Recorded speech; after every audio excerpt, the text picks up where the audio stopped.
तालुका चाकूर, जिल्हा लातूर या पुण्यपावन अशा या नगरीमध्ये चालत असणारा हा अखंड हरिनाम सप्ताह या गावाच्या बाबतीमध्ये, ग्राम दैवताच्या बाबतीमध्ये जर बोलायचं म्हटलं तर आपल्या इथला जी हनुमंतरायाची जी मूर्ती आहे ही दक्षिणमुखी असणारी हनुमंतरायाची मूर्ती आहे.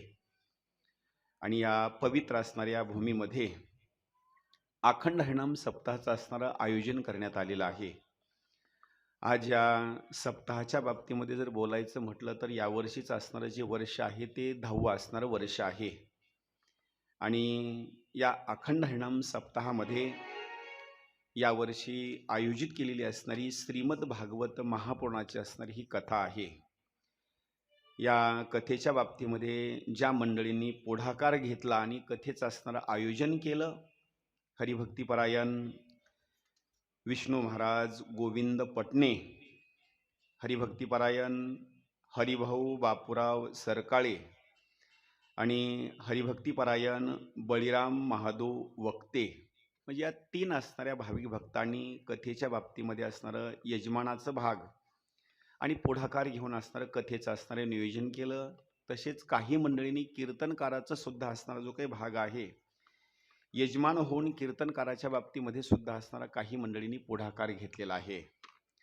आज या अखंड हरिनाम सप्ताहामधला असणारा जो काही भाग आहे, आज कितवा असणारा दिवस आहे?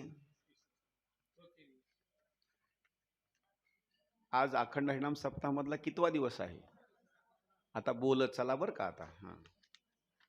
आणि महिला मंडळीला एक विनंती, आता माझा कुणाला राग येऊ देऊ नका किंवा काही नाही बरं का. असं आपला काही बांधला बांध नाही किंवा काही नाही असं काही बरं का.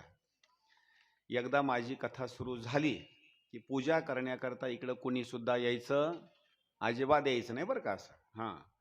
आता आजच्या दिवस माफी. हां.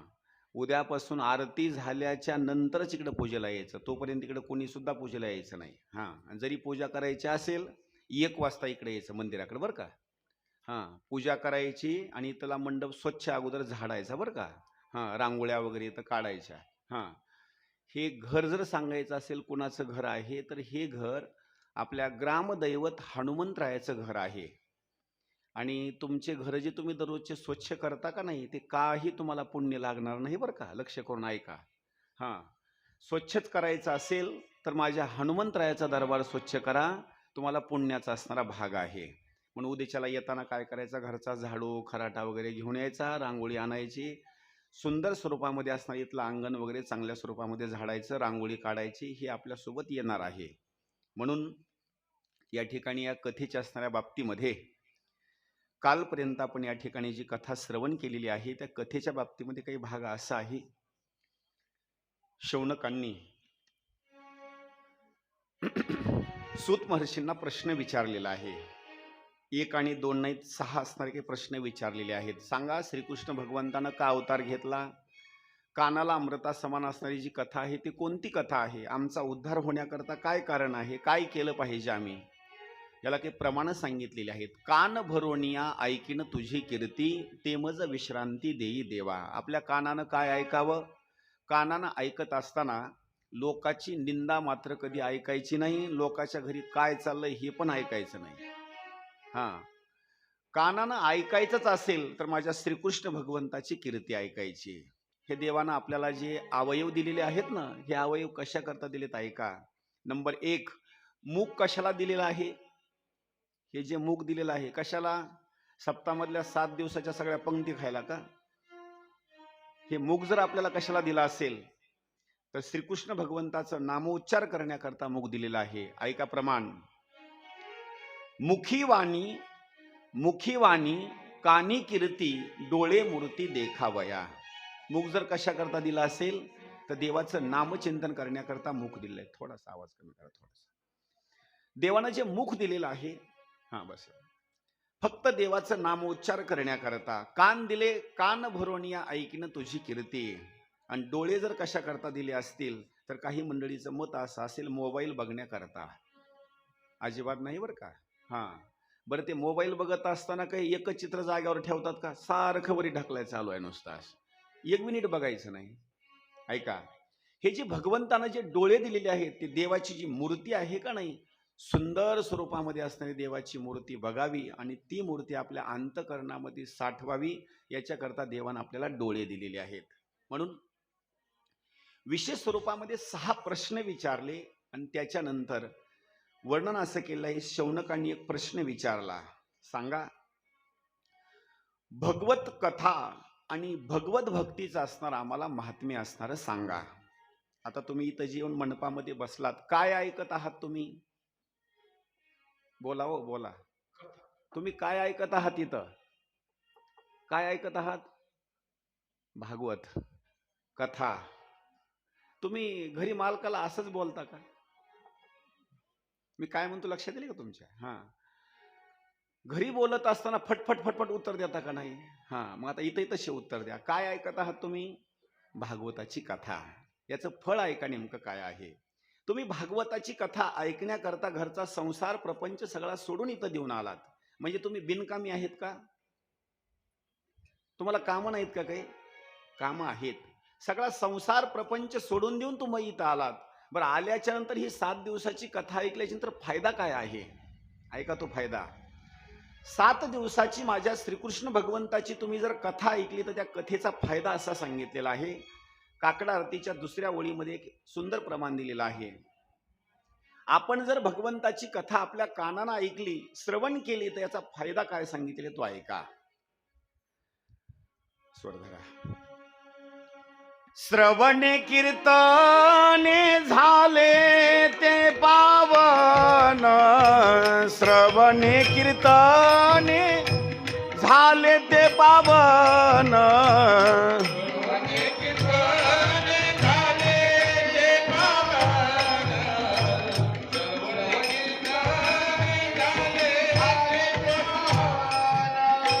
श्रवणे कीर्तने झाले ते पावन, श्रवणे कीर्तने झाले ते पावन,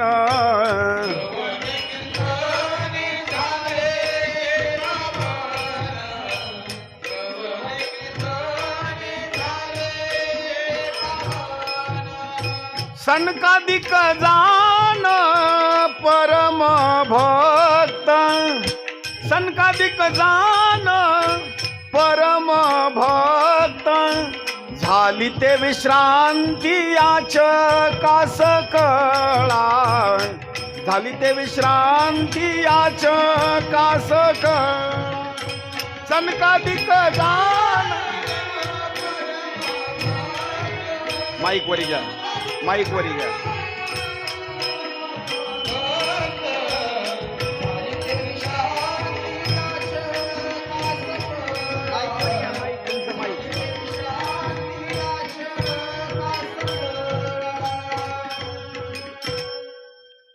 भगवंताची कथा श्रवण केल्यानंतर काय भाग सांगितला तो ऐका. श्रवणे, श्रवणे शब्दाचा अर्थ होतो ऐकणे.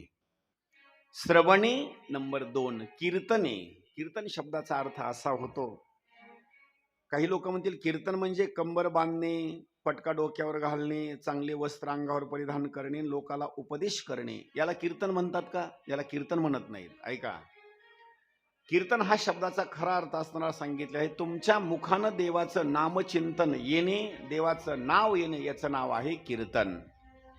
असं समजत नसेल तर हरिपाठ झाल्याच्या नंतर एक आपण अभंग म्हणतो, नाम संकीर्तन साधन पै सोपे, जळतील पापे जन्मांतराचे. नाम संकीर्तन म्हणजे देवाचं नाव मुखाला येणं, यालाच असणारं कीर्तन म्हणतात. आणि हे कीर्तन तुम्ही कुठं जरी असाल ना, तर तिथं बसून तुम्हाला हे कीर्तन मात्र करता येतं. एवढंच नाही, सुंदर स्वरूपामध्ये सांगितलेलं. ही कथा कोण ऐकत? अहो, भागवताची कथा श्रवण करत असताना सनकादिकांनी ही कथा श्रवण केली. कोण सनकादिक? माझे जगद्गुरु श्री संत तुकाराम महाराज वैकुंठ धामाला जात असताना त्यांनी जी विनवणी केलेली आहे ना, विनवणी करत असताना, आळवणी केल्याच्या नंतर निरोप देत असताना या सनकादिकाकडे निरोप दिलेला आहे. कोणता? ऐका. हरी तुम्ही सनकादिक संत, तुम्ही सनकादिक संत,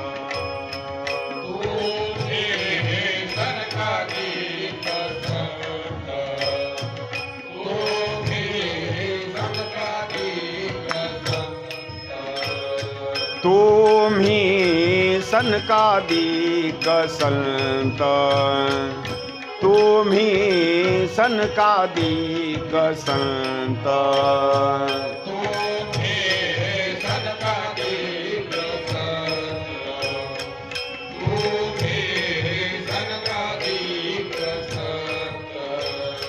म्हणविता कृपावंत, म्हणविता कृपावंत,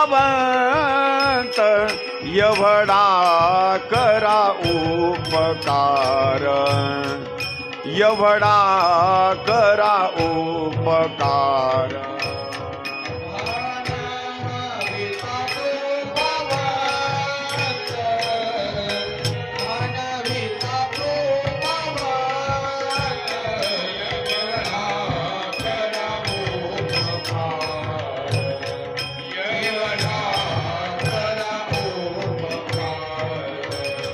देवा सांगा नमस्कार,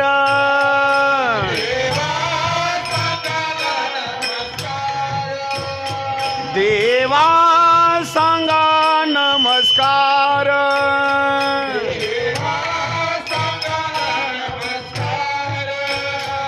एवढा करा उपकार, एवढा करा उपकार.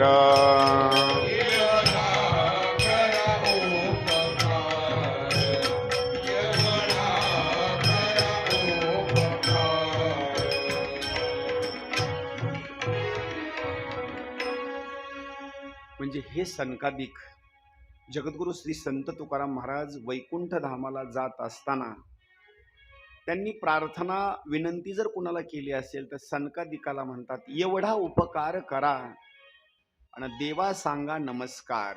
म्हणजे एवढे असणारे श्रेष्ठ सनकादिक त्यांनी सुद्धा कथा श्रवण करत असताना ही कथा सुंदर स्वरूपामध्ये श्रवण केलेली आहे. बरं, ही कथा श्रवण केल्याच्या नंतर कसे पावन झाले ते ऐका.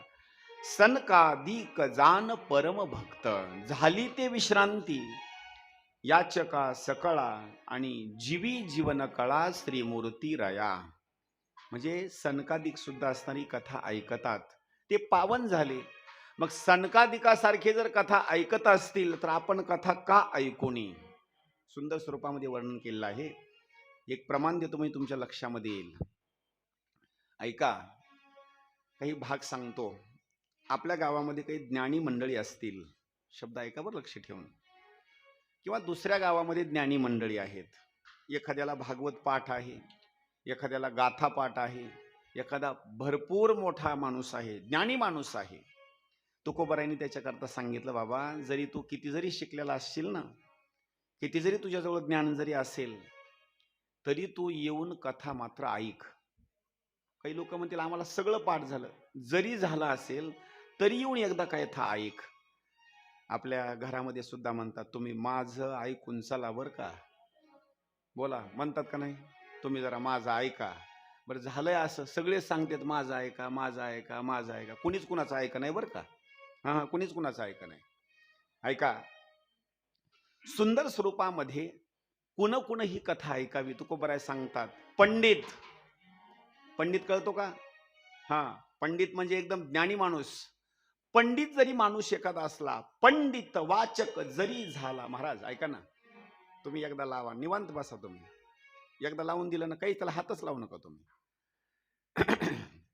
हरी हॅलो, आता बसा निवांत, काहीच नका त्याला हातच लावू नका तुम्ही. आता चला लय चल देऊ. आता पंडित वाचक जरी झाला पुरता.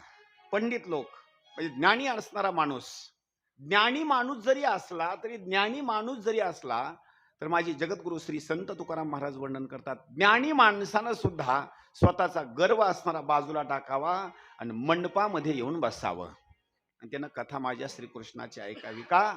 पंडित वाचक जरी झाला पुरता तरी कृष्ण कथा ऐके श्रवणी किंवा भावे. त्यानं काय करावं माहिती? किती जरी ज्ञानी माणूस असला तर इथं येऊन त्यानं काय करावं, ही कथा शांत स्वरूपामध्ये असणारी ऐकावी. दृष्टांत जर द्यायचा म्हटलं ना, इथं येऊन कथा ऐकल्याच्या नंतर काय होतं ते सांगतो.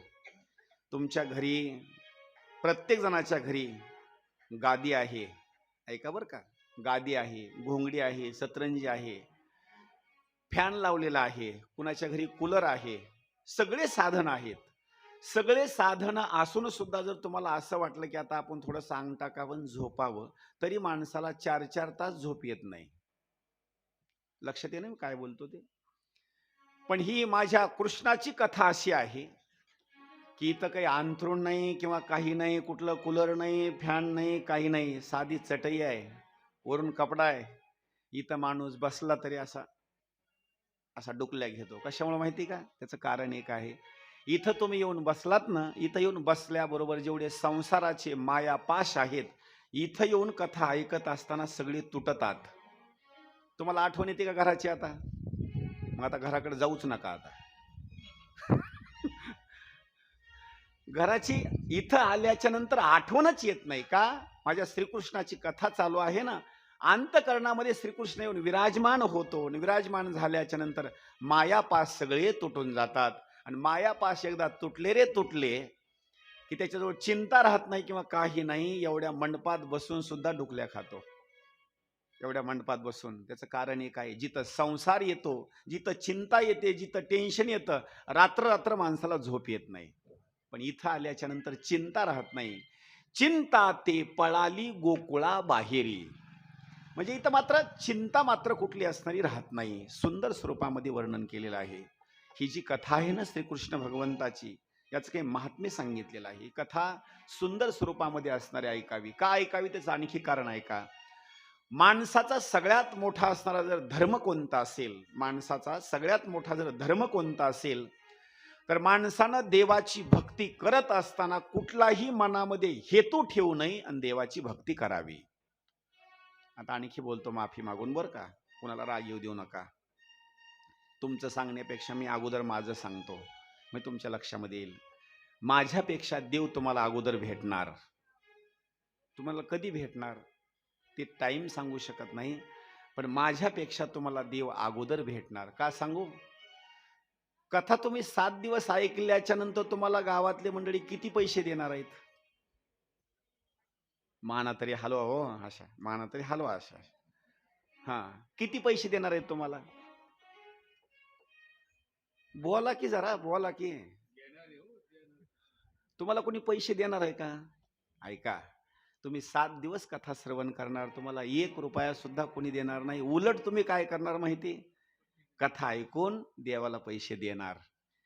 त्याचं कारण एक आहे, 7 दिवस तुमची निस्वार्थ भक्ती आहे. निस्वार्थ म्हणजे तुम्हाला देवाकडून काहीच अपेक्षा नाही.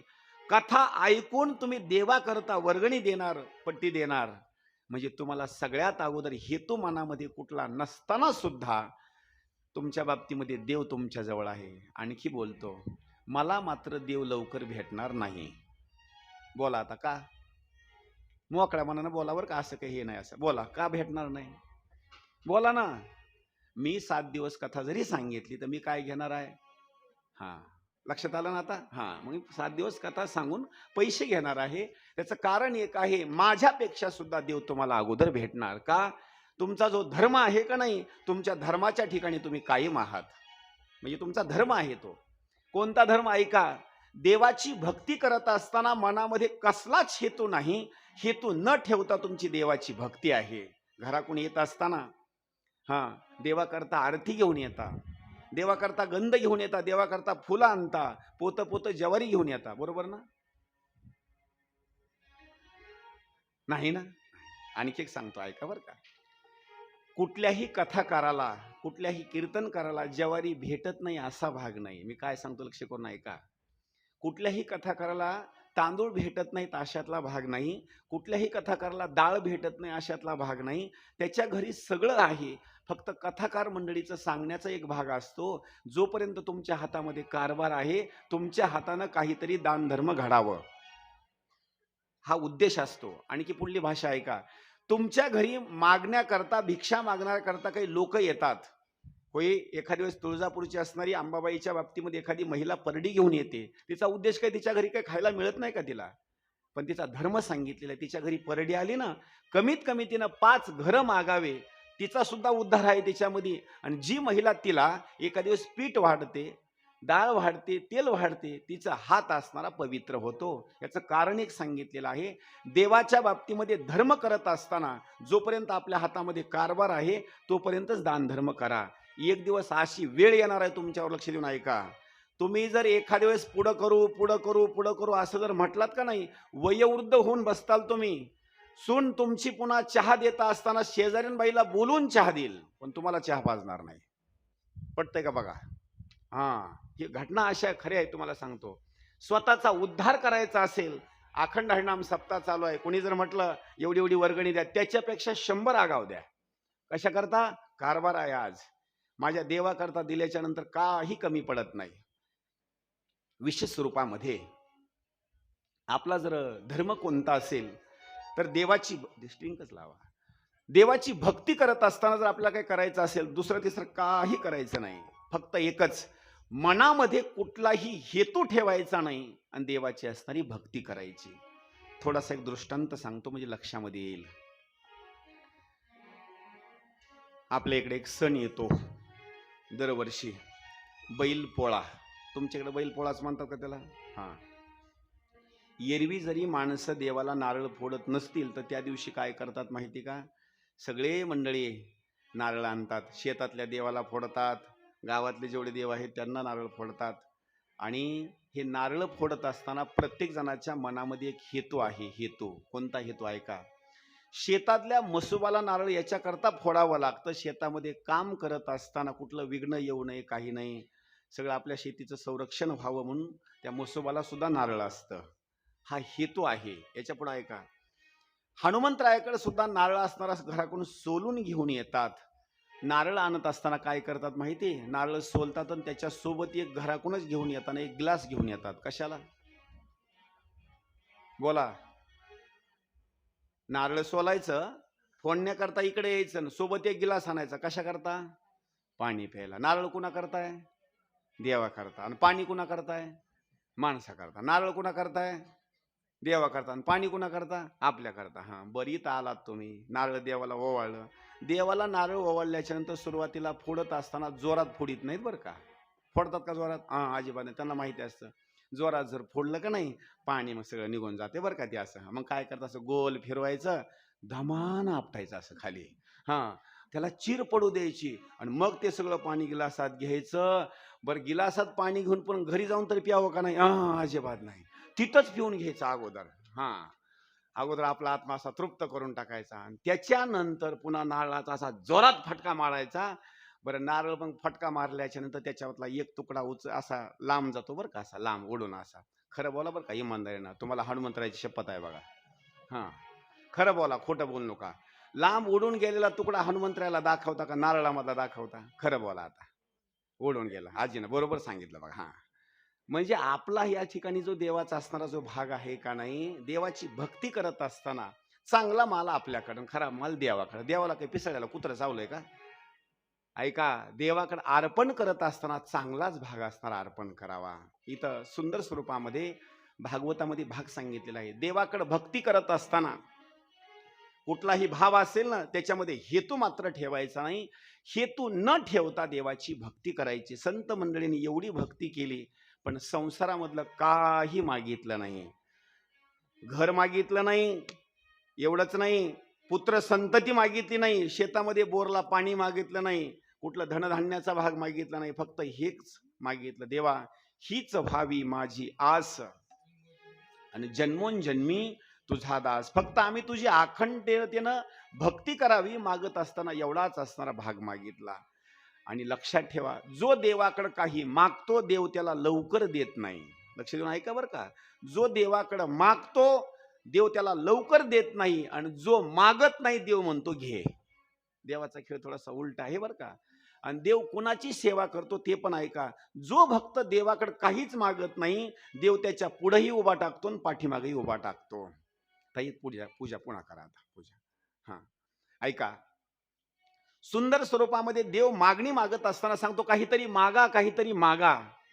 भक्त मागत नाही आणि जो भक्त मागत नाही त्याची मात्र देव मात्र माग पुढा राहून असणार काय करतो? सेवा करतो.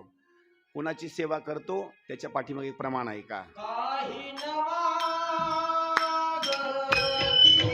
देवा,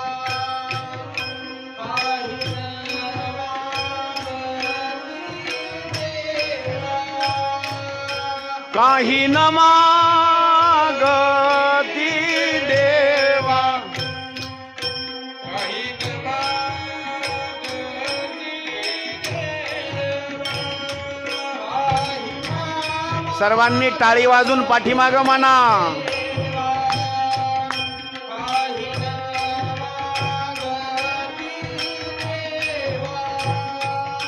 काही न मागती देवा, काही न मागती देवा, काही करू भावे सेवा, काही करू भावे सेवा, त्याची मन भावे सेवा, त्याची मन भावे सेवा, त्याची करू भावे सेवा, त्याची करू भावे सेवा, त्याची मन भावे सेवा, त्याची मन भावे सेवा,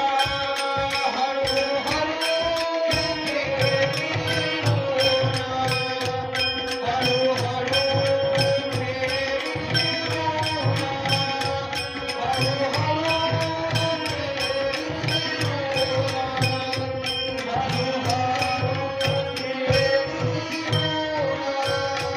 हरो हरो मेरी रोना, हरो हरो मेरी रोना, हरो हरो मेरी रोना, हरो हरो मेरी रोना, हरो हरो मेरी रोना, हरो हरो मेरी रोना, हरो हरो मेरी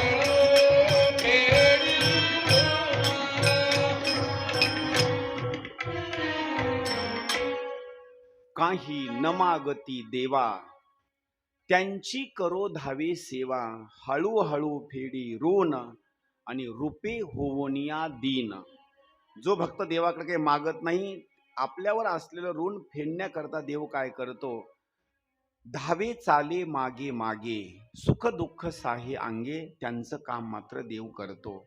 माणसाचा मोठा धर्म सांगितलेला आहे, देवाकडं काही सुद्धा मागायचं नाही, मनामध्ये हेतू न ठेवता देवाची असणारी भक्ती करायची. सुंदर असणारा या ठिकाणी श्लोक सांगितलेला आहे.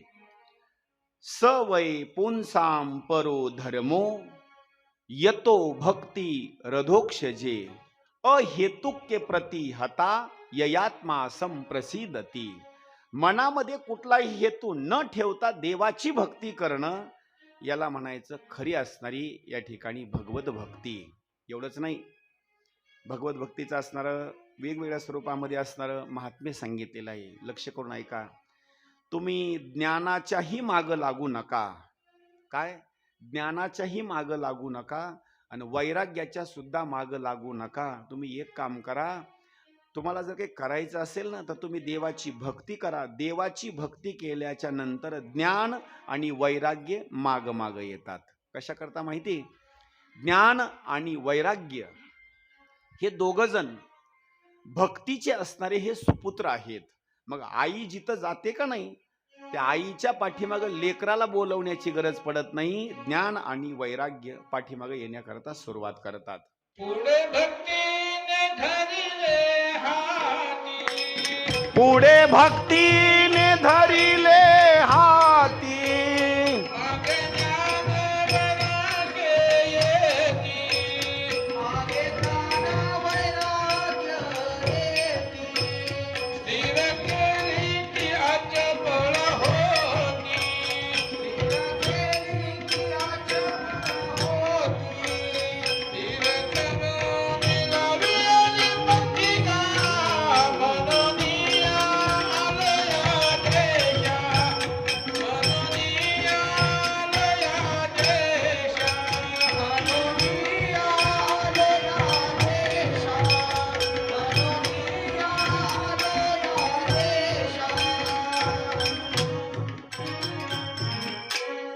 आपण जर देवाची भक्ती केली तर त्या भक्तीच्या पाठीमागं ज्ञान आणि वैराग्य पाठीमागं येण्याकरता सुरुवात करतात.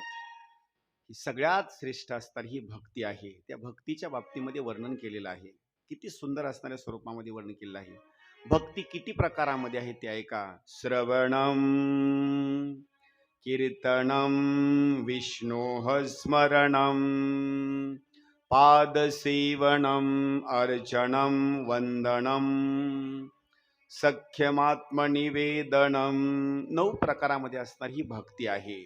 भक्ती ते नमन, वैराग्य तो त्याग, ज्ञान ब्रह्मी भोग ब्रह्मतनु, देहाच्या निरसने पावी जया ठाया, माझी ऐसी काया जव नोहे.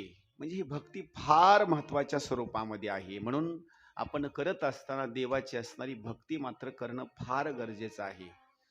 आणि पुढं वर्णन करत असताना सांगितलेलं आहे या ठिकाणी, वासुदेवे भगवती भक्ति योग प्रयोजित जन यत्याशु वैराग्यम ज्ञानम च यद हेतुकम. जर देवाची भक्ती जर केली तर माणसाच्या ठिकाणी ज्ञानाचीही प्राप्ती होते आणि वैराग्याची सुद्धा असणारी प्राप्ती होते. काही गोष्टी सांगतो, लक्ष करून ऐका. तुम्ही तुमच्या घरी देवाची दररोज पूजा करता का 8 दिवसाला करता? 8 दिवसाला ना? नाही, दररोज. ऐका, बर. ही जी तुम्ही देवाची पूजा करता, ऐका, तुम्ही दररोजचं स्नान करता, मुखाच्या बाबतीमध्ये दात वगैरे घासता, आपल्या अंगावर नवीन वस्त्र परिधान करता, चांगल्या स्वरूपामध्ये राहता, कपाळाला गंध लावता, हे ज्ञान तुम्हाला कुठून मिळालं? मी काय बोलतो लक्षात आलं ना? हे ज्ञान तुम्हाला कुठून मिळालं? हे ज्ञान जर तुम्हाला कोण दिलं असेल तर तुम्ही कुठंतरी कीर्तन ऐकलं, लक्ष करा, कुठंतरी तुम्ही कथा ऐकली, देवाची पूजा कशी करावी, हे सगळं जर ज्ञान कुठून मिळत असेल तर हे ज्ञान सगळं मिळत असताना अखंड हरिनाम सप्ताह आहे का नाही, या अखंड हरिनाम सप्ताहामधून तुम्हाला ज्ञान मिळतं. कृष्णाची भक्ती कशी करावी, भगवान शंकराची भक्ती कशी करावी, प्रभू श्रीरामचंद्रजीची भक्ती कशी करावी, विठ्ठलाच्या बाबतीमध्ये पूजा कशी करावी, हे ज्ञान जर तुम्हाला कुठून मिळत असेल, हे कथा कीर्तनामधून तुम्हाला असणारं ज्ञान मिळतं. आणि याच्यामध्ये आणखी काही गोष्टी तुम्हाला कळतात कथा कीर्तन ऐकल्याच्या नंतर. अरे बाबा, हे कुणीच कुणाचं नाही. हे कुठून कळतं तुम्हाला? हे कथामधूनच कळतं. कशामुळं? या कथेमध्ये अनेक रती महारथी लोकाच्या राजाच्या असणाऱ्या कथा आहेत. त्या राजानं अनेक जणांवर प्रेम केलं पण शेवटच्या वेळेला कुणीच जवळ आलं नाही. हे कशातून कळतं माहिती? या ग्रंथातून कळतं. इथं माणसाचं जीवन खरं नाही, हे सगळं जीवन खोटच आहे, हे जर कशातून कळत असेल तर या ठिकाणी देवाची भक्ती जर आपण केली ना, कथा कीर्तन जर श्रवण केलं, याच्यामधून असणारी सगळी ज्ञानाची प्राप्ती होते. नंबर 2, देवाची कथा श्रवण केल्याच्या नंतर आणखी काय फायदा होतो ते ऐका. शृण्वताम स्वकथाम कृष्णः पुण्य श्रवण कीर्तनः रुद्यंतो हे स्थैर्य भद्राणी विधुनोती सुरुत्सताम. ऐका, माणसाच्या हृदयामध्ये काही पापी वासना असतात. कोणत्या कोणत्या पापी वासना त्या ऐका. शेजाऱ्याला थोडं जर जास्त उत्पन्न झालं तर काही शेजारीन बाई काय करते, त्यांना जास्त होईल, आम्हाला थोडं कमीच होईल, हा द्वेष असतो. लक्ष करा. त्यांनी गाडी घेतली, त्यांचं घर झालं, आपल्या बाबतीमध्ये गरिबी असली तर काही माणसं काय करतात, त्यांचा द्वेष करतात. आणि आपल्या बाबतीमध्ये थोडंसं कमतरता त्या ठिकाणी त्यांना भासते, माणसं काही द्वेष करतात. हा द्वेष जर निघून जाण्याचं ठिकाण जर कोणतं असेल ना, तर द्वेष निघून जाण्याचं ठिकाण म्हणजे माझ्या देवाची कथा जर श्रवण केली तर लोकांची निंदा असणारी निघून जाते. का? हे ज्ञान तुम्हाला इथं कळतं. निंदा मत करना किसी की सच्ची बात कबीरजी की. कुणाची निंदा मात्र करायची नाही. का? निंदे परते पाप जगा माझी नाही. निंदा कधी कुणाची करायची नाही. आणि जर तुम्ही माझ्या श्रीकृष्ण भगवंताची कथा जर ऐकली ना, तर कथा ऐकल्याच्या नंतर तुमच्या हृदयामध्ये जर कोण येऊन बसत असेल तर तुमच्या हृदयामध्ये सांगितलेलं आहे, माझा श्रीकृष्ण भगवंत हृदयामध्ये येऊन बसतो. जिथं देव येऊन बसतो ना, तिथल्या पापी वासना सगळ्या असणाऱ्या निघून जातात. आज तुम्ही कथेच्या बाबतीमध्ये मंडपामध्ये बसलात, तुमच्या हृदयामध्ये कृष्ण आहे आणि कृष्ण असल्यामुळं पापी असणाऱ्या ज्या वासना आहेत का नाही, सगळ्या स्वरूपामध्ये असणाऱ्या नष्ट होऊन जातात. त्यावेळेला सुंदर स्वरूपामध्ये 2 स्वरूपामध्ये असणाऱ्या कथेचा असणारा भाग सांगितलेला आहे. एवढंच नाही, या ग्रंथाच्या बाबतीमध्ये विशेष स्वरूपामध्ये काही भाग सांगण्यामध्ये आलेला आहे. सूत महर्षीला शौनकांनी प्रश्न विचारलेला आहे, ज्या कृष्णाची तुम्ही कथा सांगता, देवाचा मग कृष्ण मग एवढाच एक जन्म आहे का? सांगितलं, देवाचा एक जन्म नाही, देवाचे अनेक जन्म आहेत, अनेक अवतार आहेत. एक प्रश्न विचारतो, आपल्या स्वतःच्या शरीरावरचे केस किती आहेत? स्वतः त्या माणसाला मोजता येतील? मोजता येत नाहीत, अजिबात मोजता येत नाहीत. आपल्या हातावर किती आहेत, डोक्यावर केस किती आहेत, हे कुणाला सुद्धा मोजता येत नाहीत.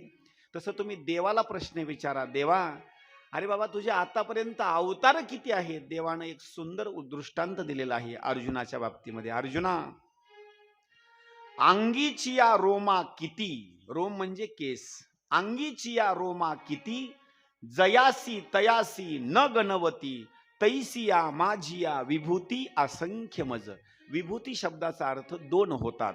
ऐका, विभूती कशा कशाला म्हणतात. विभूती शब्दाचा अर्थ सांगितलेला आहे या ठिकाणी, देवाचा अवतार म्हणजे विभूती. नंबर 2, भगवान शंकराच्या बाबतीमध्ये सुद्धा पूजा अर्चना करत असताना पूजा करण्याच्या अगोदर विभूती लावावी लागते आपल्या कपाळाला. भगवान शंकराच्या पिंडीला लावती ना विभूती, त्याच्या अगोदर जो माणूस पूजा करण्याकरता बसलेला आहे त्यानं देवाला गंध लावण्याच्या अगोदर स्वतःच्या कपाळाला विभूती लावावी लागते. कशा करता? ती शिवमहापुराणाची कथा मी करतो म्हणून मला त्याचं ज्ञान आहे. 2 दिवसाखाली शिवमहापुराणाची कथा कार्यपूरच्या ठिकाणी असणारी संपली. त्याचं कारण एक आहे. आणि हा गंध लावत असताना सुद्धा काही भाग सांगितलेला आहे. किती स्वरूपामध्ये गंध लावावा ते ऐका लक्ष देऊन. डाव्या साईडची भुवई आहे ना आपली, लक्ष करून ऐका बरं का. डाव्या साईडची जी भुवई आहे, डाव्या साईडच्या भुवईपासून गंध लावण्याकरता सुरुवात करायची ती उजव्या भुवईपर्यंत. काही लोक काय करतात, शॉर्टकट लावतात इथंच फक्त. अजिबात नाही. ते गंध लावत असताना डाव्या भुवईपासून उजव्या भुवईपर्यंत गंध लावायचं. याची एक मर्यादा सांगितलेली का, त्याचं आणखी कारण सांगतो. 3 जे रेषा आहेत का नाही, 3 रेषा, हे रेषा म्हणजे साधारण समजू नका. एका एका रेषेमध्ये 9 देवता आहेत. हे 3 रेषा आहेत ना, त्या 3 रेषेमध्ये 9 देवता आहेत.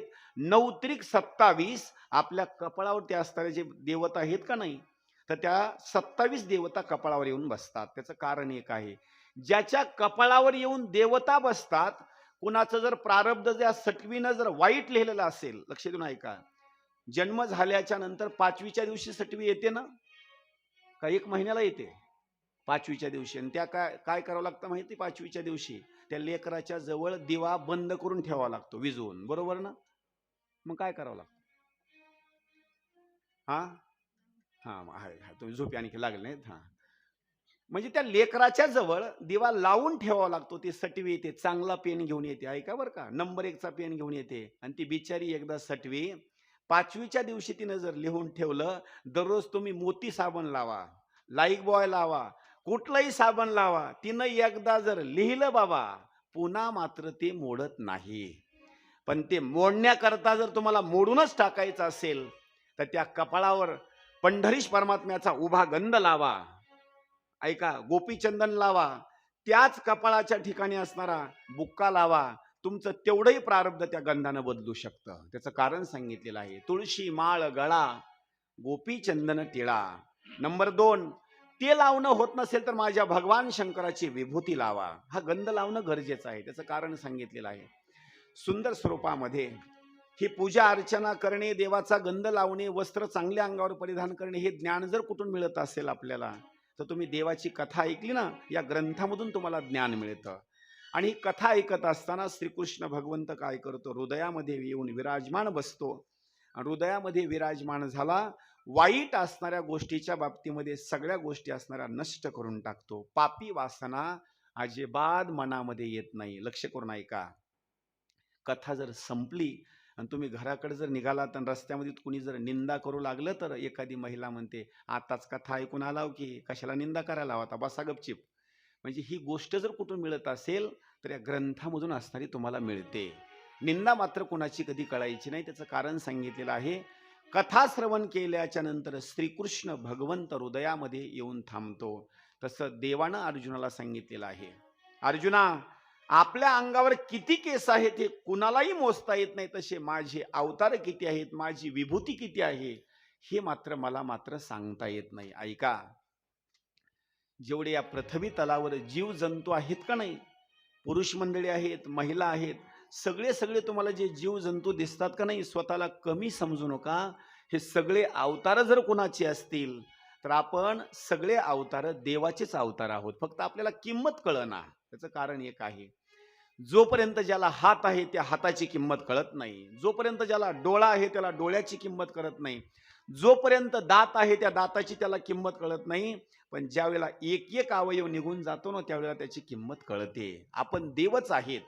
हा, तुम्ही जर स्वतःला असं म्हणू लागलात मी देवच आहे, तर महाराज आपण खरेच देव आहोत. फक्त आपली स्वस्वरूपाची किंमत आपल्याला कळाली नाही आणि आपण स्वतःला अज्ञानी समजतो, एक साधारण जीव समजतो. तुकोबरांनी सुंदर प्रमाण दिलेलं आहे. तुका म्हणे कैची कीव आणि कोठे जीव निराळा. निराळा म्हणजे या ठिकाणी वेगळा. अहो, देव ते ब्रह्म आणि आपला जीव दोन नाही तर एकच आहोत आपण. तू आणि मी नाही दुजा. आपण दोघ जण असताना या ठिकाणी एकच आहेत. भक्त मंडळी सांगतात, देवा तुझ्यामध्ये आणि माझ्यामध्ये काही असणारा भेद नाही. म्हणून देवाचे असणारे एक अवतार नाही, देवाचे असणारे असंख्य असणारे अवतार आहेत. काकड आरतीमध्ये एक प्रमाण येतं, अवताराच्या राशी तो हा उभा विटेवरी.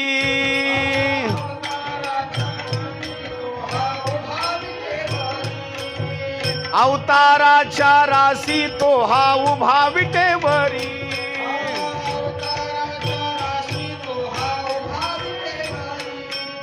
शंख चक्र गदा पद्म सहित करी.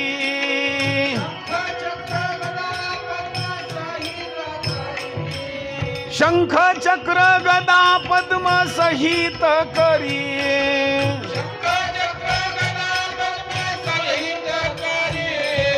देखिला देखिला देवा अधिदेव बरवा. देखिला देखिला देवा अधिदेव बरवा.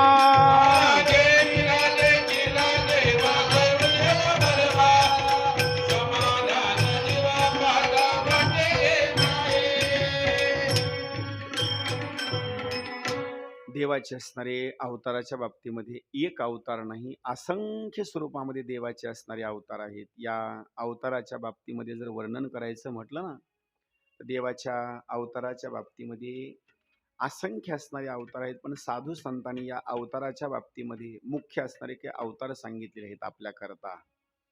त्या अवताराच्या बाबतीमध्ये हे भाग असा सांगितलेला आहे, देवाचे असंख्य जरी अवतार असले तर त्या अवतारामध्ये साधू संतांनी 10 असणारे अवतार मानलेले आहेत.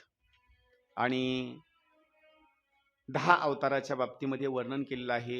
कच्छ, मच्छ, वराह, नरसिंह, वामन, परशुराम, राम, कृष्ण अशा स्वरूपामध्ये 10 अवतार मानलेले आहेत.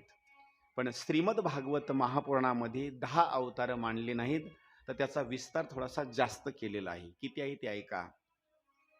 देवाचे अवतार या श्रीमद भागवत ग्रंथामध्ये 24 असणारे अवतार सांगितलेले आहेत. त्या अवतारामध्ये देवाने सुरुवातीला अवतार घेत असताना नंबर 1 महत्त्व आदीपासून 10 असणारी इंद्रिये, म्हणजे त्या ब्रह्माच्या बाबतीमध्ये सुरुवातीला 10 असणारी इंद्रिय निर्माण केले. कोणते 10 इंद्रिय ते ऐका. आपल्या शरीरावर 10 इंद्रिय आहेत पण आपल्याला माहिती नाही. नंबर 1 5 असणारे ज्ञान इंद्रिय आहेत आणि 5 असणारे कर्म इंद्रिय आहेत. आपल्या शरीरावरच आहे ते, पण आपल्या लक्षामध्ये येत नाही. ऐका, ज्ञान इंद्रिय कोणते कोणते ते सांगतो. नंबर 1 श्रोत्रम चक्षुः स्पर्शनम च रसनम घ्राणमेव च अधिष्ठाय मनश्चायम विषयानुपसेवते. 5 ज्ञान इंद्रिय आहेत. नंबर 1 श्रोत्रम. श्रोत्र शब्दाचा अर्थ होतो कान. आता तुम्ही जी कथा ऐकत आहेत ना, तर ती कथा तुम्ही डोळ्यानं ऐकत आहात, बरोबर ना? मग कशानं ऐकायला तुम्ही? तरी काही महिला म्हणजे बरोबर आहे, बरोबर आहे, बरोबर आहे. कशानं तुम्ही कथा ऐकायलात? कानानं. बर, सुंदर स्वरूपामध्ये वर्णन असं केलेलं आहे. हा कान जो आहे का नाही, कान हा ज्ञानाच्या बाबतीमध्ये आहे. ऐका, गल्लीमध्ये जर कुठं भांडण लागलं तर भांडण लागल्याच्या नंतर सगळ्यात अगोदर कुणाला कळतं?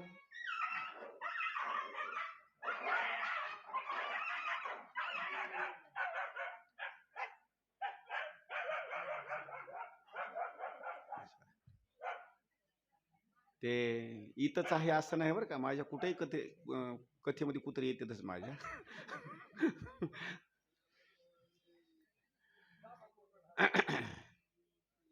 ऐका, सुंदर स्वरूपामध्ये आपल्याला ज्ञानाच्या बाबतीमध्ये जर सगळ्यात गोष्ट अगोदर जर कुठून कळत असेल, आता ह्याचं काय जर आणखी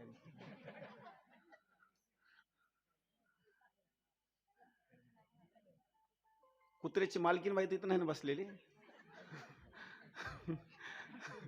एखादे तसं बी होऊ शकतं, काही सांगता येत नाही ना. आहेत का? असं आहे का? हां हां. त्याला उद्याच्याला असं आहे का?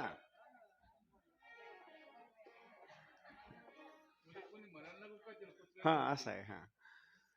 सुंदर स्वरूपामध्ये आपल्या कानावर अगोदर सुंदर असं एक वर्णन केलेलं आहे. कुठलीही गोष्ट कळत असताना ज्ञानाच्या बाबतीमध्ये तुम्हाला कशानं कळत असेल तर कानानं कळतं, कानानं. आता ही कथा शेतामध्ये चालू, विशेष करा शेतामध्ये काही लोक कामं करले, तिथं बसल्या बसल्या चिंचेच्या झाडाच्या खाली म्हणतात, कथा छान होईल बरं का, छान होईल कथा. कशानं कळालं त्यांना? कानानं कळालं बरं का, कानानं कळालं. पण ते माणसं शेतामधले काय करतात माहिती का? बरोबर इथून पुकारलं का नाही, चला शेतातले राहिलेले कोणी जेवायला राहिले असते तर या पटकन. त्यांना कळत आता शेवटची पंगत आहे, पुन्हा भेटायचं नाही, पटकन चला आता. आता माझं आणखी एक वाक्य आहे का, नियम असा सांगितलेला आहे, अखंड हरिनाम सप्ताह जर गावामध्ये जर सुरुवात झाला तर काला होईपर्यंत गावातल्या मंडळींनी फक्त एक दोनच काम करावे. कोणते सांगतो ऐका बरं का. तुमच्या शेतामध्ये जर बैल असतील, म्हैस असेल, गाय असेल तर काम करत असताना फक्त एक काम करायचं, शेतात जायचं, त्यांचं शेण पाणी असणारं काढायचं, दूध असणारं काढायचं, त्यांना चारा खाऊ घालायचा, पाणी, त्यांना आंघोळ घालण्याची पद्धत, एवढे तुम्ही कामं करू शकता. पण कोणी जर गव्हाकडे जात असेल, हरभऱ्याकडे जात असेल, जुंधळ्याकडे जात असेल, दसकट्याचा जात असेल, कामं जर करत असेल ना, तर लक्ष करून ऐका बरं का, कामाचं आहे. सप्त्यात गावाकडे फक्त जेवायलाच येतो, कामाला तिकडं जातो. उद्या जर संकट पडलं आणि तो जर हनुमंतरायाकडे जर आला, देवा माझं संकट पडलंय, देव म्हणतो काय कर, शेताचा दसकट्याचा आहे, चल पळ पळ तिकडं, पळ तिकडं. हां, मग माझा बोलण्याचा भाग एक आहे, हे अखंड हरिनाम सप्ताह गावातल्या एकट्याचा कुणाचा नाही, बरोबर आहे का नाही, हनुमंतरायाचा आहे. मग हनुमंतरायाचा सप्ताह आहे ना, तुमच्या संसारात कसलंही संकट पडू द्या, मी सांगतो ऐका, कसलंही संकट पडू द्या, आणि सप्त्यामध्ये 8 दिवसापर्यंत इथं थांबायचं आणि सेवा करायचं, आणि छाती ठोकून हनुमंतरायाकडे यायचं आणि सांगायचं, देवा 8 दिवसापर्यंत सेवा केलेली आहे, माझं संकट बाजूला सरलंच पाहिजे. 100% संकट बाजूला जाणार. पण तिकडं सगळे काम करून जर इकडे येत असताल तर हनुमंतराय तुम्हाला समोर बी थांबू देणार नाही. हां, लक्ष करून ऐका. महाराज सुंदर स्वरूपामध्ये वर्णन केलेलं आहे.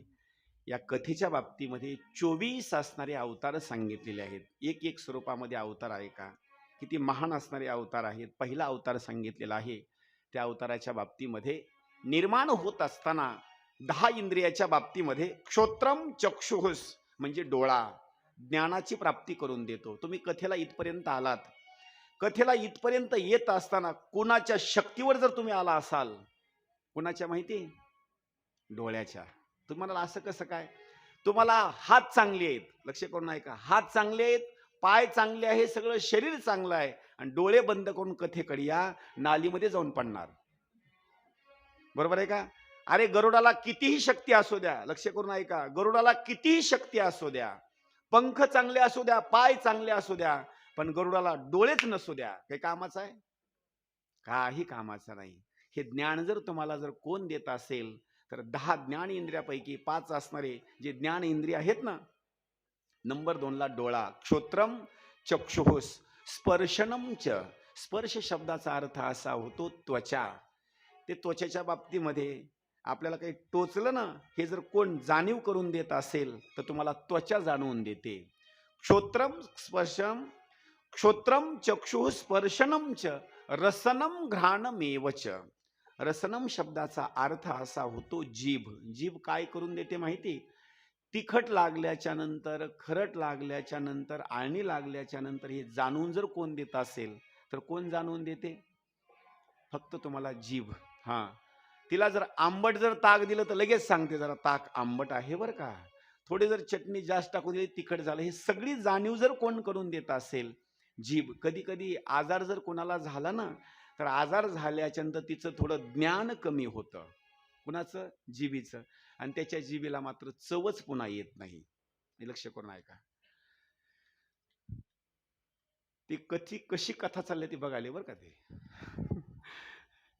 म्हणजे जीभ या ठिकाणी ज्ञान असणार तुम्हाला करून देते. क्षोत्रम चक्षुः स्पर्शनम च रसनम घ्राणमेवच. घ्राण शब्दाचा अर्थ असा होतो, हे नाक आहे का नाही, नाक. हे नाक तुम्हाला काय करतं माहिती?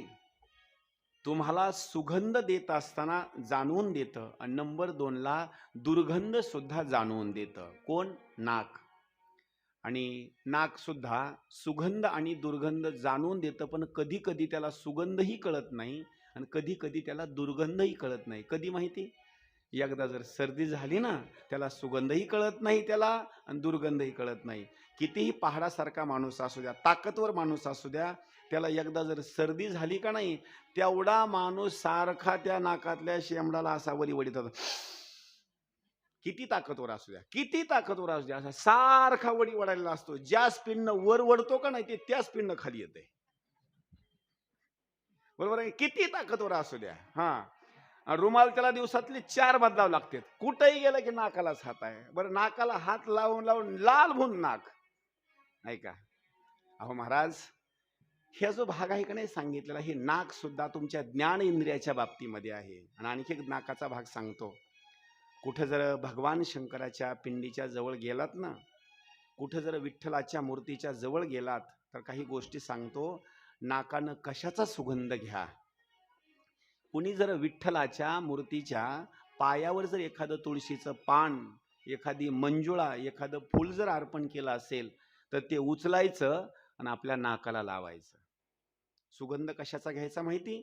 त्या देवावर अर्पण केलेलं जे फूल आहे त्याचा असणारा सुगंध घ्यायचा. भगवान शंकराच्या पिंडीवर जर एखादं फूल अर्पण केलं असेल, उचलायचं आणि ते नाकाला असणार लावायचं, त्याचा सुगंध घ्यायचा. महाराज, हे ज्ञान इंद्रिय आहेत 5 असणारे हे सांगितलेले. कर्म इंद्रिय कोणते? काम करणारे कर्म इंद्रिय. याच्यामध्ये भाग सांगितलेला आहे. नंबर 1 वाणी. वाणी शब्दाचा अर्थ होतो माझी वाणी तुझे वर्णी गुण नाम, ऐसे देही काही प्रेम कळा. आपली जी वाणी आहे का नाही, तर या वाणीच्या बाबतीमध्ये देवाचं नामचिंतन करणे, किंवा दुसरी गोष्ट म्हणजे याला कर्म इंद्रिय सांगितलेलं आहे. नंबर 1 वाणी, नंबर 2 हात. हे सुद्धा कर्म इंद्रियाच्या बाबतीमध्ये सांगितलेले आहेत. हाताकडे कोणतं काम आहे? पत्रवाळी जर वाढली का नाही, तर पत्रवाळी वाढल्याच्या नंतर वाढणारी जी मंडळी एक एक टोपलं घेऊन येतात का नाही, त्या हाताकडे महत्वाचं काम सांगितलेलं आहे. अगोदर द्रोण दिलं, द्रोण एका साईडला ठेवायचं. बुंदी आली, बुंदी एका साईडला सारायची. भात आला, एका साईडला सारायचा. सगळे पदार्थ असे व्यवस्थित इकडे तिकडे हे करायचे असे. हे हाताकडे काम. हेच काम आहे का हाताकडे? हे काम नाही बरं का. काही म्हणतात हो बरोबर आहे, बरोबर आहे.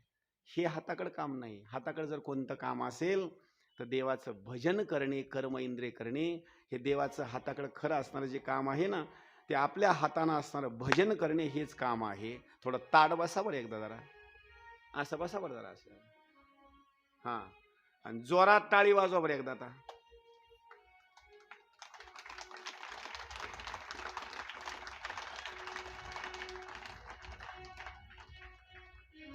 अशी टाळी वाजवायची नाही. काय टाळी, काय हे, काय टाळी जोरात वाजवायची. टाळी वाजवत असताना माकडाला जर राग आला तर कान सुद्धा ठेकासा देतो असं, अशी टाळी वाजवायची. वाजवा बरं जोरात जरा.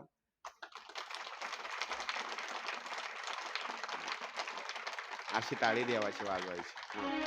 अशी देवाची टाळी वाजवायची. देव जरी झोपी गेला असला तर आपली जर टाळी वाजवीत देव असं दचकला पाहिजे, अशी टाळी वाजवायची बरं का. हे देवाची भूमिका सांगितली. देवाची टाळी वाजवत असते, जोरात असणारी अशी टाळी वाजवायची. एक सुंदर असणार भजन मी म्हणतो. आणि कुणाच्या पायाला वगैरे काही मुंग्या जर आलेल्या असतील, काही आजीबाई वगैरे आहेत बरं का, मी तुम्हाला नाचा म्हणत नाही असा माझा भाग नाही बरं का, ऐकून घ्या. हे कथाकार म्हणतात उठा आणि नाचा, मी तुम्हाला ते सांगत, तुमची इच्छा असेल नाचा, नाही तर नाचू नका, माझी कधी अशी भूमिका नाही किंवा काही नाही, फक्त एवढंच. काही वयोवृद्ध माणसं असतात, त्यांना पायाला मुंग्या येतात, कमरेला त्रास होतो, 1-2 मिनिटाकरता उठायचं, परत खाली बसायचं. त्याचं कारण एक आहे, कुणाला आपल्या शरीराचा त्रास असतो, पायाला मुंग्या येतात, याच्याकरता फक्त माझी विनंती आहे बरं का. हां, कुणाला त्रास होत असेल उठा आणि 2 मिनिटाकरता पुन्हा लगेच आणखी भजन संपलं की पुन्हा परत खाली बसा, म्हणजे जेणेकरून पायाला वगैरे तुमच्या त्रास होणार नाही. हां, स्वरधार. हरी राधे राधे ओ राधे राधे, राधे राधे ओ राधे राधे. उठा, कुणाला उठायचं असेल तर उठून भजन करा आणि पुन्हा खाली बसा. कुणाच्या पायाला त्रास असेल, कमरेला त्रास असेल तर उठून उभा राहा.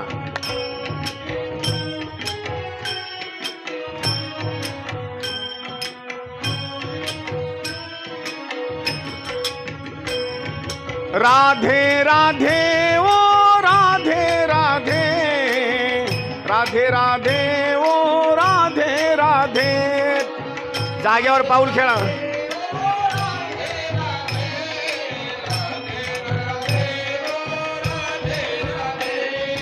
तुम भी बोलो राधे राधे, हम भी बोलो राधे राधे. तुम भी बोलो राधे राधे, हम भी बोलो राधे राधे. राधे राधे ओ राधे राधे, राधे राधे ओ राधे राधे.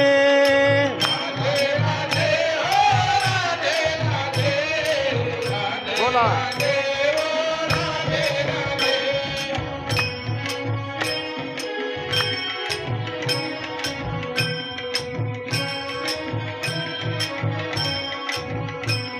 बसलेली मंडळी टाळी वाजून भजन करा.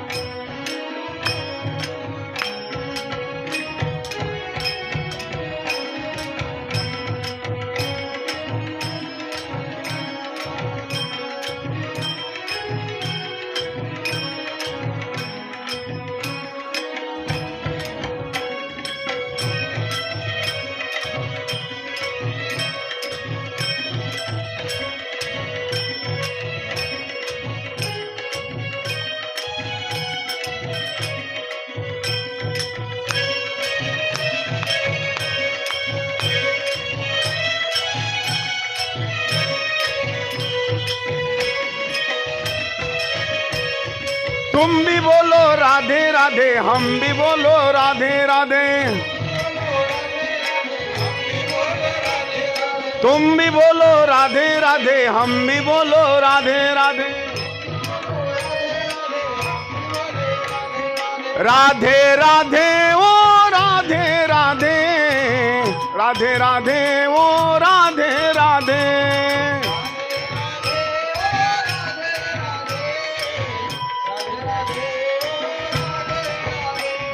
तुम भी बोलो राधे राधे, हम भी बोलो राधे राधे.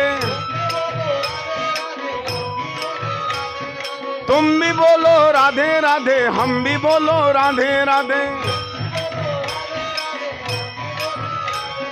राधे राधे ओ राधे राधे, राधे राधे ओ राधे राधे.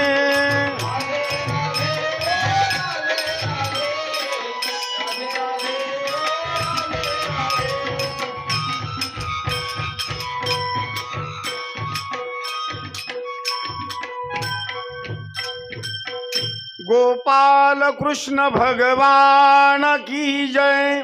महामुनि शुकाचार्य महाराज की जय. जय श्री राधे श्याम.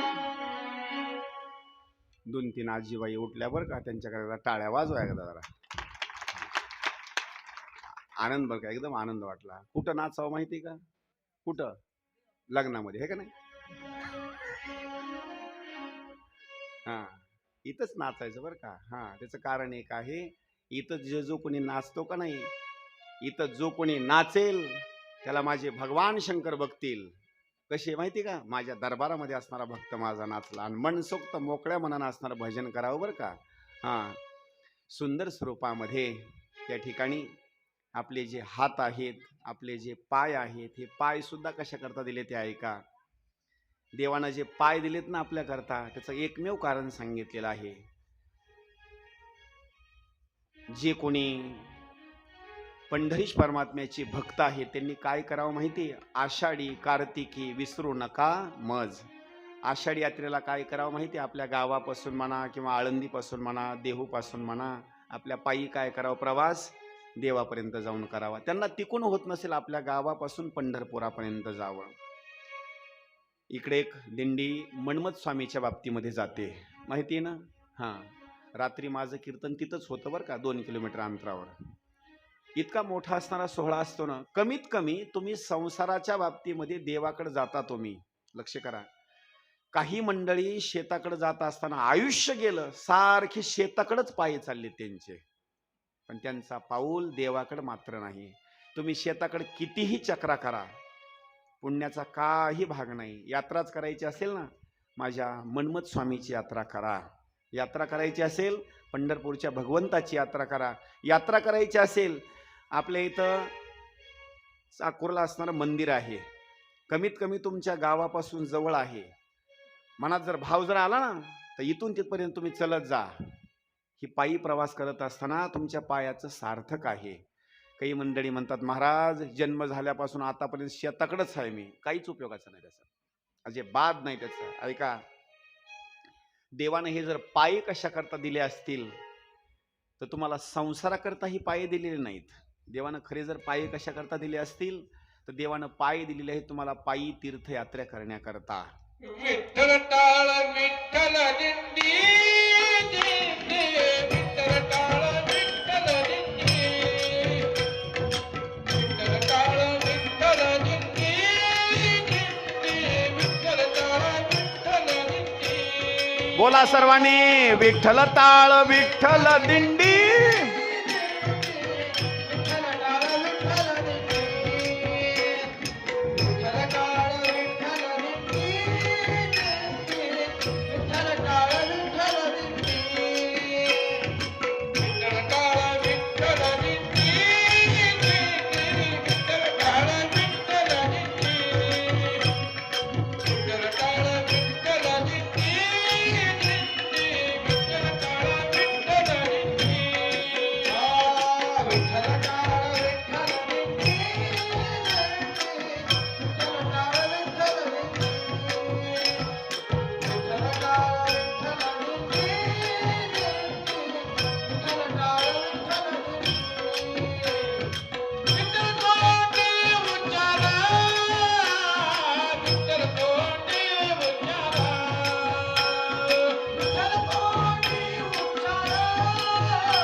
देवानं हे जे पाय दिलेले आहेत, पाय महाराजांनी सुंदर असणारं प्रमाण दिलं. दिंडीमध्ये जाणं आणि दिंडीमध्ये सहभागी होऊन मोकळ्या मनानं असणारं भजन करणं. आपल्या इथं नगर प्रदक्षिणा असते का? आपल्या इथं असते ना? हां, लक्ष करून ऐका बरं का. कमीत कमी पंढरपूरला जाणं होत नसेल, आळंदीला जाणं होत नसेल, गावामध्ये जे नगर प्रदक्षिणा दिंडी आपण काढतो का नाही, कमीत कमी त्याच्यामध्ये तरी सहभागी व्हा. हे तरी आपल्या गरजेचं आहे. तिकडे जरी जाणं होत नसेल तर कमीत कमी इथं तरी जाणं गरजेचं आहे. नाथरायांनी सांगितलेलं आहे, पायी तीर्थयात्रा मुखी राम नाम हाची माझा नेम सिद्धीने. आपल्या पायानं काय करावे माहिती? तीर्थयात्रा करावी. हे देवानं असणारे आपल्याकरता पाय दिलेले आहेत. या पायाच्या बाबतीमध्ये वर्णन करत असताना हे पाय म्हणजे कर्म इंद्रियाच्या बाबतीमध्ये सांगितलेले आहेत. पाय विशेष स्वरूपामध्ये कर्म इंद्रियाचा भाग असणारा सांगितलेला आहे. आणि पुढं वर्णन करत असताना सुंदर स्वरूपामध्ये भाग सांगतात. हे पाय कर्म इंद्रियाच्या बाबतीमध्ये आहेत. आणि नंबर 2चा असणारा जो काही भाग सांगितलेला आहे, याच्यामध्ये सगळ्यात अगोदर 5 असणारे ज्ञान इंद्रिय आणि 5 असणारे कर्म इंद्रिय, अशा स्वरूपामध्ये देवाचा पहिला जर कोणता अवतार असेल तर देवाचा असणारा पहिला असणारा जो अवतार आहे तो विराट भगवंताचा पहिला असणारा अवतार आहे. म्हणून सगळ्या जणांनी एकदा त्या विराट भगवंताचा एकदा जय जयकार करा.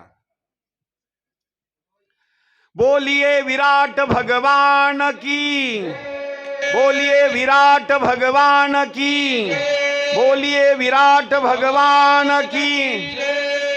देवाचा असणारा हा पहिला असणारा अवतार आहे. सगळे अवतार जर निर्माण कुठून झाले असतील तर विराट भगवंताच्या पासून सगळे असणारे सुरुवातीला अवतार निर्माण झाले. एवढंच नाही, याच्यानंतर देवानं असणारा 4 स्वरूपामध्ये अवतार घेतलेला आहे. तो अवतार असा आहे, तो आहे सनकादिकाचा असणारा अवतार. नैष्ठिक असणारे ब्रह्मचारी हे ते सनकादिक. सगळ्यात अगोदर जन्माच्या बाबतीमध्ये जर कोण असतील तर हे 4 असणारे ब्रह्मदेवाचे मानसपुत्र सनकादिक आहेत. त्या सनकादिकाचं वय जर सांगायचं म्हटलं, आज ही सगळी सृष्टी निर्माण होण्याच्या अगोदर जर कोण जन्माला आला असेल तर सनकादिक अगोदर जन्माला आलेले आहेत. जन्माला आले त्यावेळेला त्यांचं वय सांगितलेलं आहे 5च वर्षाचं. आणि आज एवढ्या सृष्टीचा विस्तार झाला, एवढा कालावधी झाला, आज सुद्धा त्यांचं वय जर सांगायचं म्हटलं तर फक्त 5च वर्षाचं त्यांचं वय आहे. काही लोक म्हणतील, मग महाराज त्यांचं वयामध्ये वाढ का झाली नाही? त्याचं कारण एक सांगितलेलं आहे, त्यांच्या वयामध्ये मात्र त्यांनी वाढच होऊ दिली नाही. एक प्रश्न विचारतो, चांगलं उत्तर द्या. तुम्हाला तरुण राहिलेलं चांगलं वाटतं का वयोवृद्ध झालेलं चांगलं वाटतं?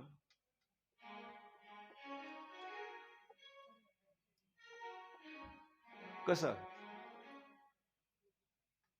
तरुण राहिलं चांगलं वाटतं. आणि तरुण माणूस एकदा राहिलं म्हणजे महाराज काय त्याचं वर्णन करावं आणि काय नाही. तरुण माणूस दिवसामधून 3दा मेकअप करतो, दिवसामधून 3दा मेकअप करतो. आणि वयोवृद्ध आजी किती वेळा मेकअप करतात? एकदा सुद्धा नाही. कानानं ऐकू येत नाही, डोळ्यानं दिसत नाही, कोण काय बोलतं अन्न पचन होत नाही. वयोवृद्धपणा कुणाला सुद्धा आवडत नाही. लक्ष देऊन ऐका.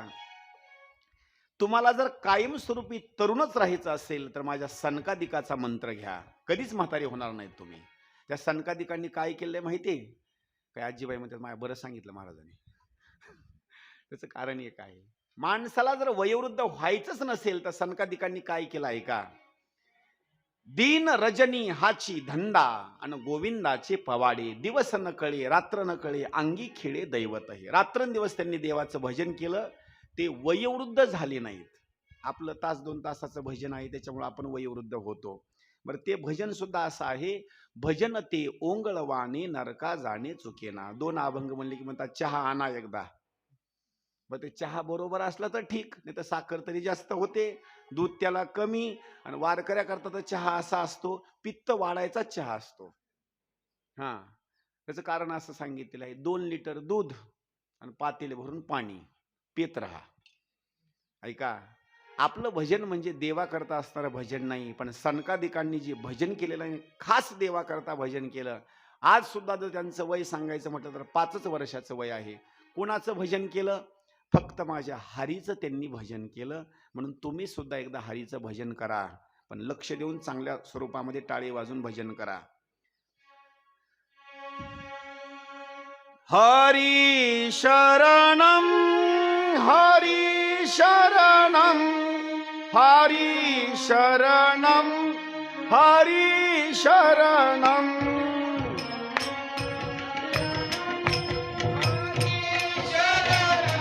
सर्वांनी टाळी वाजवा. हरी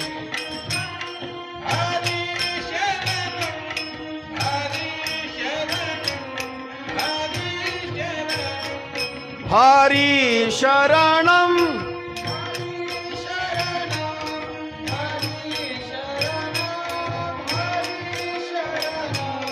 हरी शरणम हरी शरणम हरी शरणम हरी शरणम.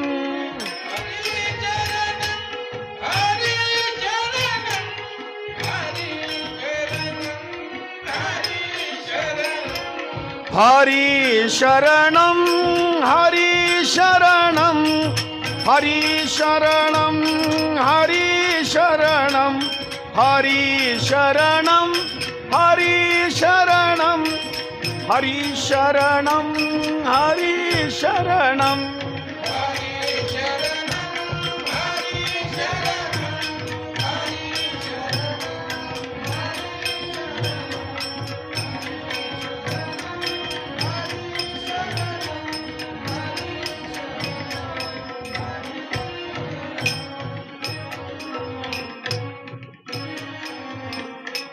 त्यांनी भजन कसं केलं ते ऐका.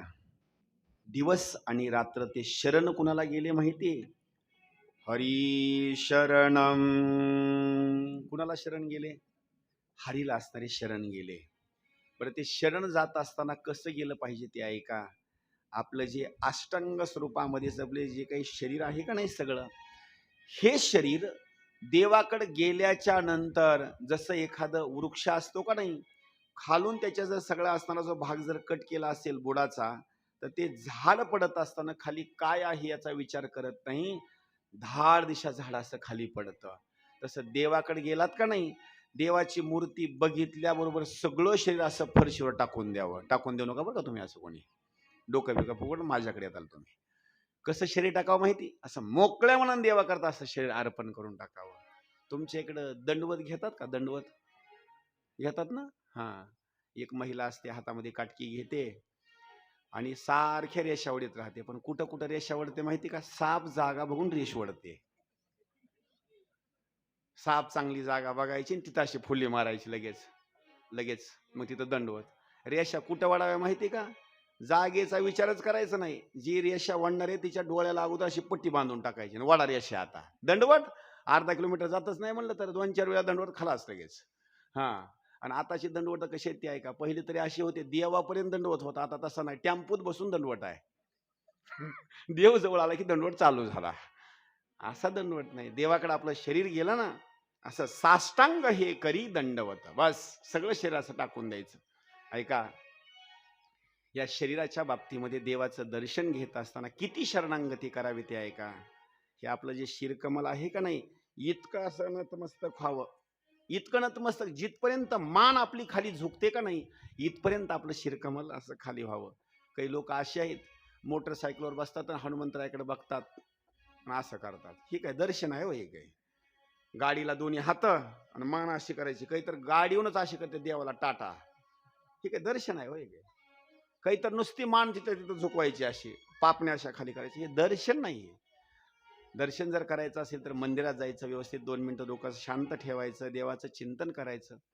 आणि देवाच्या मंदिराचे दरवाजे जर कमी कशा करता केले असतील उंचीला, त्याचं कारण एक आहे. माणसं काय करतात माहिती का? अशी छाती काढून येतात 20-20 एकरवाले असे, काय चाललं देवा. मग हे असे तर झुकत नाहीत कमीत कमी, उगा डोक्याला लागल म्हणून ते मंदिराचे दरवाजे कमी केलेत. हां, नाही तर असे जर उंच जर ठेवले असते ना, तर देवाकडे जाऊन हे पान सुपारी मागित असते देवाला जाऊन.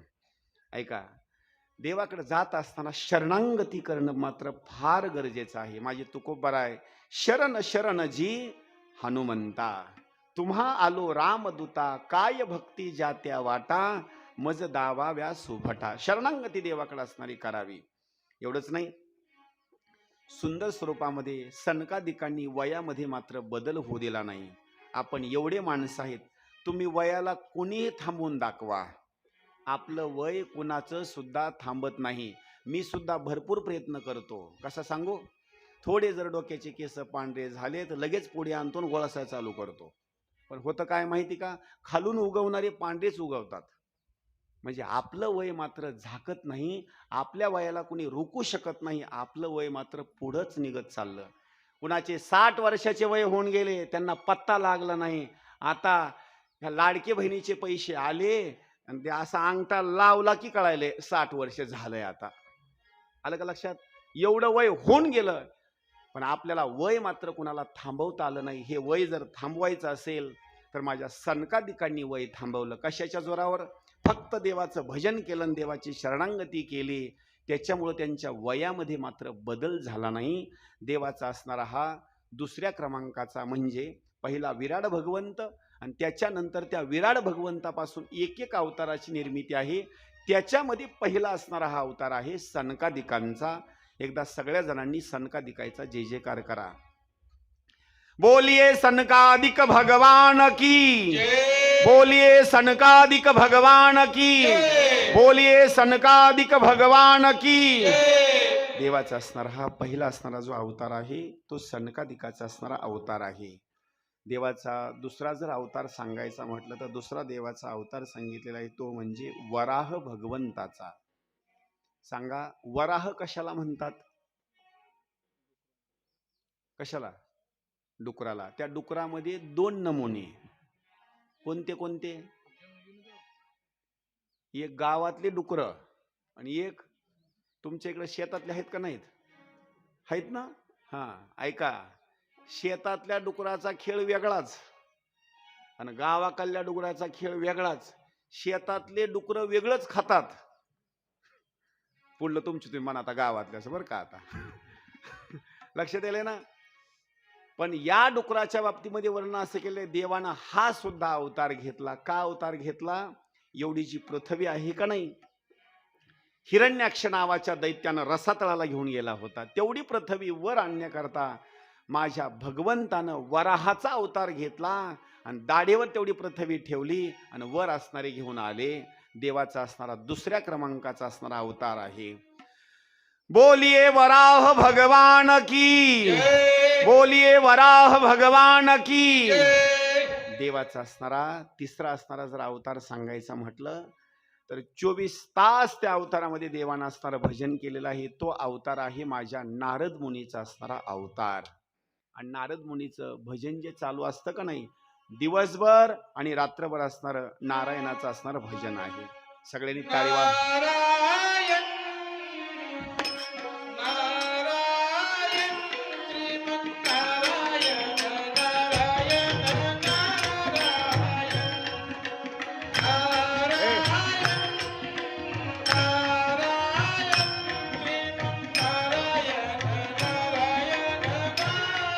महिला मंडळी सर्वांनी म्हणा, टाळी वाजवा.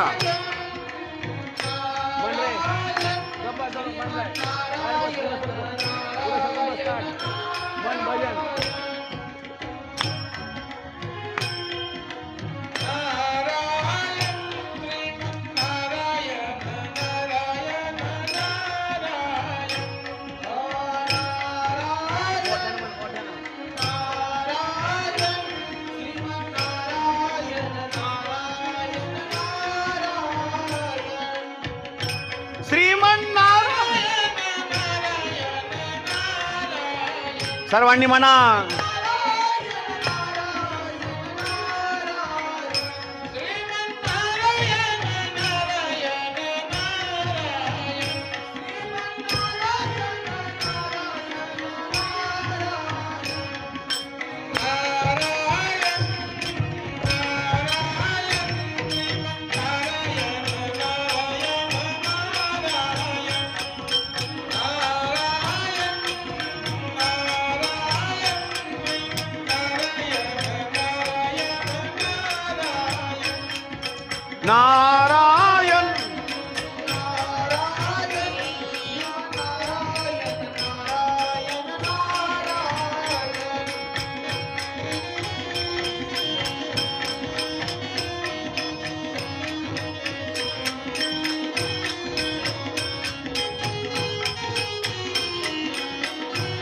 सर्वांनी टाळी वाजवा.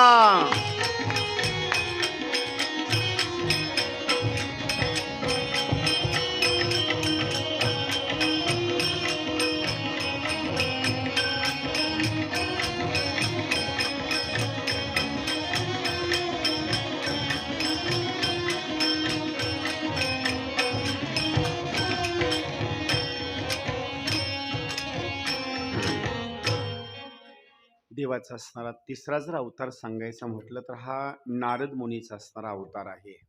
नारद मुनी किती भजन करतात सांगू?